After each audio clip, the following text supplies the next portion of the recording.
Szervusztok, gyíkharcosok, ez Szúgen városnak a rendőrsége. Jöttem ide megkérdezni, hogy hogyan tudnék itt horgászni, úgyhogy nincsen engedélyem.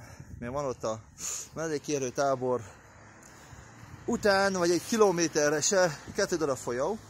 Van egy kisebb, de mélyvízű, meg van egy nagyobb, egy széles, de abban viszont pedig halat nem is látni, kicsi benne a víz. Valahol biztos van benne hal. Na de szóval akartam volna horgászni, de horgászengedélyem az nincsen. Szóval ezt akartam volna megtudni, hogy hogyan lehetne sinkófálni, hogy a káposzta is jól lakjon, de a kecske is megmaradjon. Hogy horgásszak is, de ne büntessenek meg érte. Ja, és én vagyok az a hivatásos menekült.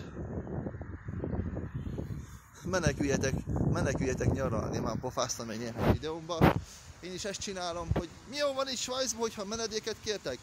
Hát, hogyha van rendes problémátok, akkor van egy kis esélye, hogy lehet, hogy kaptok menedéket. Az összes papírt, ami nálatok van, azt elveszik, magyar, ukrán, minden el lesz véve, úgyhogy kint kell eldugnotok, nem bent a lágerben leadni, ha azt akarod, hogy ne deportáljanak titeket papírral, vagy papír nélkül, de a papírt nem adják vissza, csak a deportálás idején, majd amikor szállsz lefele a repülőgépről, vagy nem tudom. Na szóval a lényeg az, hogy van ingyen szállás, meleg, van hol zuhanyozni, kaptok ingyen tisztálkodószereket, napi 5-ször vagy 6-szor kaját, 3 főbb kaját, reggeli, ebéd, vacsora, és közben is van még banán, meg narancs, meg sajtkenyér, meg ilyesmi. Úgyhogy napi ilyen 5-6-szor, teja, kávé kifogyhatatlanul mennyiségbe, nem kávézok, teját szoktam inni, gyümölcs teját, meg fekete teját, meg van tej, bármennyit ihatsz. Ha éhes vagy, főétkezéskor még kapol 3 adagot is, nem csak hogy egyet. Húsból is kapol, halból is kapol 3-szor annyit, nem csak hogy egyet. Úgyhogy meneküljetek nyaralni, de már pofáztam nem egyszer, nem kétszer. Szükségem van szponzorokra, mivel hogy nekem nem adnak zseppénzt. Dolgozni meg 30 fonté, nem 30 franké egy nap valahogy nem, hogy nem akarok, hanem azt, hogy nem akarnak felvenni.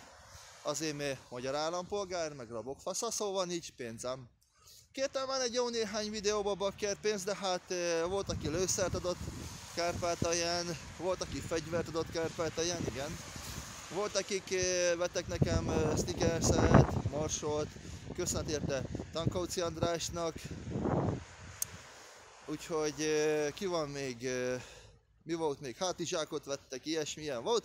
Úgyhogy én magamon tesztelem a rendszert, hogy nektek bemutathassam, hogy milyen, hol, milyen körülmények között hol tudtok parazitálni a rendszeren, ne csak a rendszer parazitáljon rajtatok.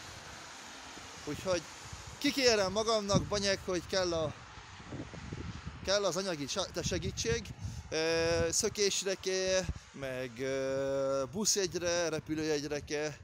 Ez nagyon sok embernek hasznos információ, amit megosztok egész végig, mivel hogy ilyet, ehhez hasonlót csak a kretének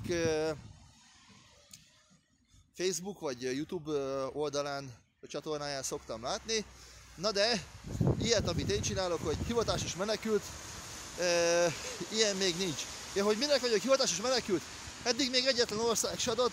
Azt mondják, hogy nincsen mit bebizonyítanom, meg akkor túl sok van, olyan is volt. Túl sok van, biztos megkértem a cigány ismerőseimet, hogy fenyegessenek meg. Ó, bakker, hát megkértetek benneteket, cickányaim. Hát nem. Úgyhogy volt olyan ország, ahol 400 000 eurót kértek, szó szerint. Vagy minimum hozzak át nekik Ukrajnából 2 feketéket egész Franciaországig. Értitek?